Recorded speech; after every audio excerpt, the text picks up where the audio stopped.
इस वीडियो में मैं आपके साथ एंटीबैक्टीरियल के मैकेनिज्म ऑफ एक्शन को याद करने की ट्रिक शेयर करने वाली हूँ। तो बैक्टीरिया को मारने के 7 तरीके हो सकते हैं। मतलब कोई भी जो एंटीबैक्टीरियल्स ग्रुप के ड्रग हैं, एंटीबैक्टीरियल एंटीबायोटिक्स हैं, वो 7 तरीके से बैक्टीरिया को मार सकते हैं।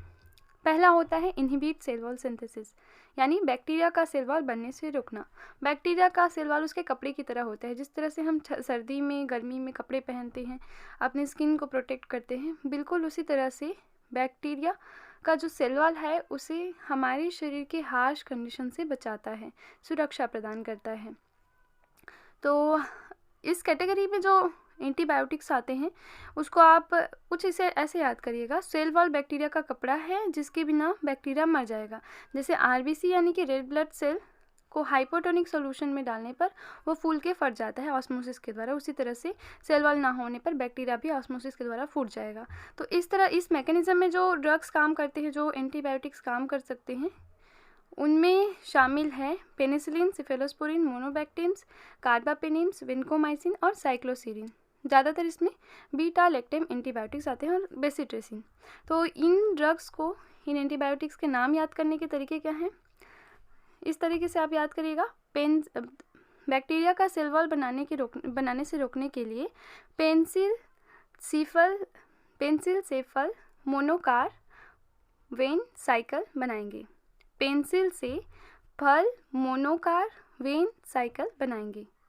Pencil for penicillin, cephal for cephalosporin, monocar mono for monobactam, car for carbapenems, van यानी ये गाड़ी का नाम है, ऐसे याद रखिएगा, वेनकोमाइसिन, और साइकिल फॉर साइक्लोसीरिन, और बनाएंगे बेसिट्रेसिन। ठीक है, आप ऐसे इसको ईजिली याद कर सकते हैं। इसमें से क्वेश्चन आता है कि कौन, आपको एंटीबायोटिक का नाम दिया रहेगा विच ऑफ द, या फिर आपको एंटीबायोटिक, आपको ये ऐसे पूछा जा सकता है कि पेनिसिलिन है, उसका मैकेनिज्म ऑफ एक्शन क्या है, उसमें ऑप्शन दिया रहेगा inhibit cell wall synthesis, inhibit RNA polymerase, ऐसे दे दिया रहेगा। तो आप ऐसे याद कर सकते हैं सिंपल। अब सभी एंटीबायोटिक यहाँ पे आपको पता चल जाएगा कि ये जो एंटीबायोटिक्स हैं वो केवल सेल वॉल इनहिबिशन के थ्रू काम करेंगे, यानी बैक्टीरिया के सेल वॉल सिंथेसिस को इनहिबिट करके काम करेंगे। ठीक है, दूसरा है cause leakage from cell membrane. तो सेम जो इस कैटेगरी जो एंटीबायोटिक है वो बैक्टीरियल सेल मेम्ब्रेन में से आयन के फ्लो को प्रभावित करके, या कहें बैक्टीरियल सेल मेम्ब्रेन में छेद करके काम करेंगे। मतलब ये कुछ ऐसे चेंजेस करेंगे बैक्टीरिया के सेल मेम्ब्रेन में जिससे उसमें जो आयन पोर्स होते हैं, आयन चैनल्स होते हैं, उनमें से आयन्स का लीकेज होने लगेगा, जिससे फलस्वरूप क्या होगा कि बैक्टीरिया के सेल मेम्ब्रेन प्रभावित होगा और अल्टीमेटली बैक्टीरिया विल डाई। जैसे पानी से भरे गुब्बारे में अगर छेद कर दे तो वो फट जाता है ना, बिल्कुल उसी तरह से बैक्टीरिया के सेल मेम्ब्रेन से आयन का लीकेज होने पर वह मर जाता है, क्योंकि आयनिक कंपोजिशन में चेंज होगा तो ऑफकोर्स बॉडी उसका जो स्ट्रक्चर है वो उसके इंटरनल स्ट्रक्चर पे इफेक्ट पड़ेगा और बैक्टीरिया नष्ट हो जाएगा। तो आप इसको ऐसे याद रखिएगा, बैक्टीरिया का पॉलीथीन कवर फट गया।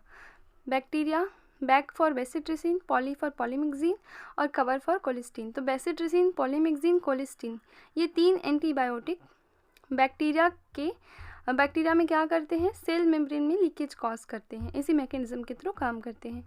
ठीक है, अगला है, तीसरा मैकेनिज्म है इनहिबिट प्रोटीन सिंथेसिस।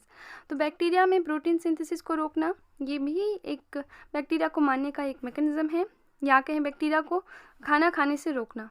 अब से प्रोटीन के ज़रिए ही बैक्टीरिया अपने किसी भी होस्ट सेल में अगर बैक्टीरिया जाता है तो प्रोटीन सिंथेसिस के थ्रू ही अपने आप को वहाँ ज़िंदा रखता है, अपने आप को रेप्लिकेट कर पाता है।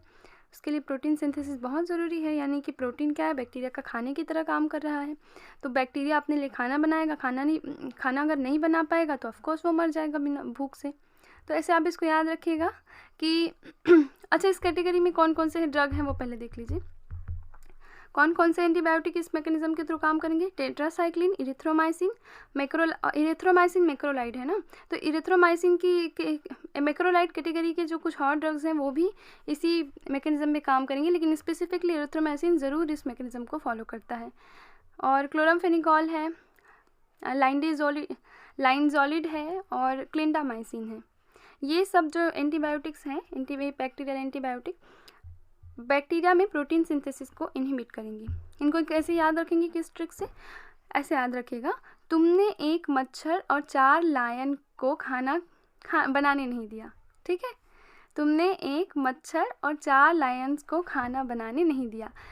तुमने T फॉर टेट्रासाइक्लिन, एक E फॉर इरिथ्रोमाइसिन और M for macrolide, other macrolides जो हैं, और 4 CH फॉर क्लोरमफेनिकॉल, और लायन LI फॉर लायन जॉलिड, और CO फॉर क्लिंडामाइसिन। और खाना हमारा प्रोटीन है, यानी कि खाना बनाने नहीं देना, मतलब बैक्टीरिया को प्रोटीन सिंथेसिस करने नहीं देना।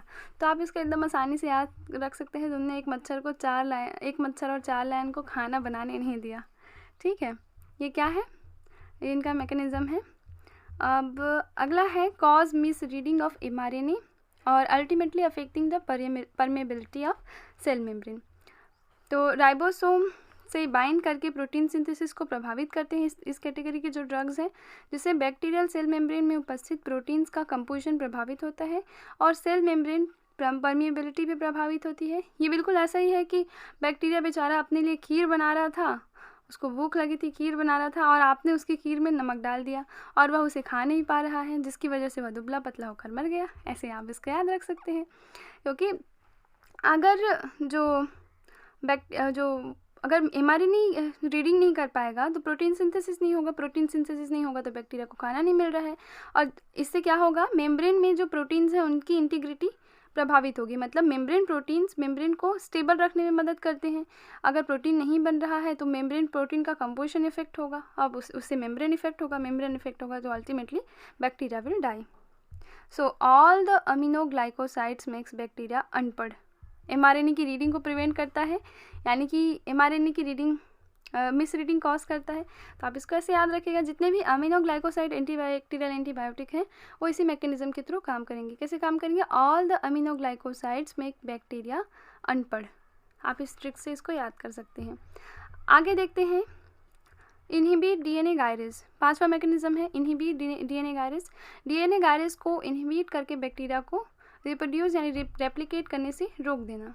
ठीक है, जिससे बैक्टीरिया साथ ही अपने आप को रिकवर भी नहीं कर पाता है, रिप्रोड्यूस नहीं कर पाता है अगर डीएनए गायरेज प्रभावित हो जाता है, क्योंकि ट्रांसक्रिप्शन का मेन फैक्टर है, बहुत इंपॉर्टेंट फैक्टर है बैक्टीरिया के ट्रांसक्रिप्शन का, बैक्टीरिया के रिप्रोड्यूस करने में मदद करता है। अगर बैक्टीरिया रेप्लिकेट नहीं कर पाएगा तो फिर उसका ऑफकोर्स हमारे बॉडी में ग्रोथ रुक जाएगा, अल्टीमेटली एंटीबायोटिक अपना एक्शन दिखा गया। तो डीएनए गायरेज क्या है, एक एंजाइम है सिंपली। यहाँ से एक क्वेश्चन जीवन में कई बार आया है कि ह्यूमंस में कौन सा टोपोआइसोमेरेज पाया जाता है और बैक्टीरिया में कौन सा टोपोआइसोमेरेज पाया जाता है। तो डीएनए गायरेज टोपोआइसोमेरेज फैमिली का एक एंजाइम है, और ये जो हमारी बॉडी में जो टोपोआइसोमेरेज पाया जाता है वो है टोपोआइसोमेरेज 1, और बैक्टीरिया में 4 या फिर 2 क्लास के टोपोआइसोमेरेज पाए जाते हैं। यानी कि बैक्टीरिया को बच्चे पैदा करने से रोककर उसकी संख्या को बढ़ाना। कंट्रासेप्टिव फॉर बैक्टीरिया, यानी कि बैक्टीरिया को बच्चे पैदा करने से रोकता है। रेप्लिकेशन रोक रहे हैं, मतलब बैक्टीरिया को और डॉटर सेल्स प्रोड्यूस करने से रोक रहे हैं, यानी कि अल्टीमेटली क्या कर रहे हैं, बैक्टीरिया के ग्रोथ को रोक रहे हैं। तो आप इसको सिंपली याद रखिएगा, fluoroquinolones act as contraceptive for bacteria. एक किसको प्रभावित करेगा, बैक्टीरिया में डीएनए गायरेज को। इससे क्वेश्चन बहुत बार आए हैं, डीएनए गायरेज को इनहिबिट करना किस एंटीबायोटिक का मैकेनिज्म ऑफ एक्शन है।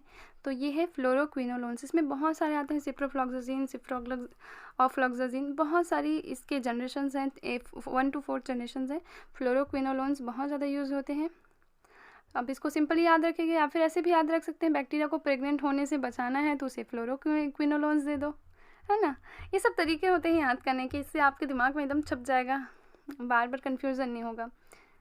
एक साथ अगर सारे एंटीबायोटिक्स को आप याद करेंगे ना तो कन्फ्यूज़न होती है, तो ऐसे ट्रिक्स के ज़रिए याद करने से परमानेंटली याद हो जाएगा। आप इसलिए उसको ऐसे सिचुएशन एग्ज़ाम के टाइम पे क्विकली आप उसको रिवाइज कर पाएंगे। इंटरफियर विद डीएनए फंक्शंस, अगला है 6वां मैकेनिज्म ऑफ एक्शन है interfere with DNA function. Bacteria के डीएनए डिपेंडेंट आरएनए पॉलीमरेज को इनहिबिट करके ट्रांसक्रिप्शन को ब्लॉक करता है। बैक्टीरिया में जो डीएनए डिपेंडेंट आरएनए पॉलीमरेज है उसको इनहिबिट करके ट्रांसक्रिप्शन को ब्लॉक करके जो एंटीबायोटिक काम करते हैं उनमें शामिल है रिफाम्पिन। ठीक है, रिफाम्पिन एंटी ट्यूबरकुलर ड्रग है और साथ ही कई कैटेगरी के बैक्टीरियाज को भी मारता है। ट्रांसक्रिप्शन क्या है? Transcription the process by which a segment of bacterial DNA is copied into a newly synthesized strand of messenger RNA with use of the enzyme RNA polymerase। तो DNA से RNA बनाने का जो प्रोसेस है वो क्या कहलाता है? ट्रांसक्रिप्शन कहलाता है सिंपली, जिसमें क्या काम करता है? RNA पॉलीमरेज काम करता है। तो रिफाम्पिन क्या है? एक ऐसा एंटीबायोटिक है जिसने बैक्टीरिया को RNA की खेती करने से रोक दिया, इसलिए बैक्टीरिया को भूखा रहना पड़ा। अब देखिए क्या होता है, RNA अगर नहीं बनेगा तो mRNA अगर नहीं बन रहा है तो mRNA का मेन काम क्या है? ये प्रोटीन सिंथेसिस में इसका बहुत इंपॉर्टेंट रोल है, इसके बिना प्रोटीन सिंथेसाइज नहीं हो सकती। प्रोटीन सिंथेसाइज नहीं होगा तो अल्टीमेटली बैक्टीरिया विल डाई, भूख से मरे या कैसे भी मरे, लेकिन bacteria will die without protein.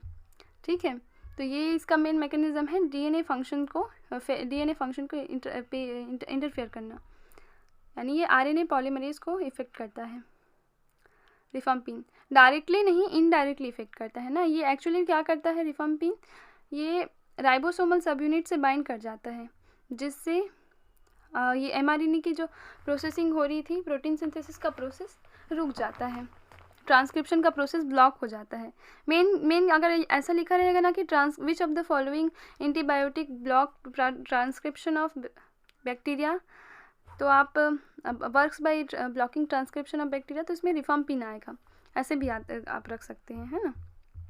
अगला है लास्ट मैकेनिज्म ऑफ एक्शन, क्या हो सकता है? इंटरफेयर विथ इंटरमीडिएरी मेटाबॉलिज्म, यानी कि जो बैक्टीरिया में जो मेटाबॉलिज्म्स होते हैं उसमें जो मेटाबोलाइट प्रोड्यूस हो रहे हैं उनको इफेक्ट करके जो एंटीबायोटिक काम करते हैं उनमें शामिल है sulfonamide, metronidazole, sulfones, trimethoprim, para amino salicylic acid, pyrimethamine. तो आप इसको कुछ इस तरीके से याद कर सकते हैं। एस फॉर सल्फोनामाइड, सूप में पास सूट नहीं करता, S for sulfonamide, P for pyrimethamine और PAS for para amino salicylic acid. PAS से साथ में है, एक ही एंटीबायोटिक का नाम है PAS, para amino salicylic acid. और S for sulfones and T for ट्राइमेथाप्रिन।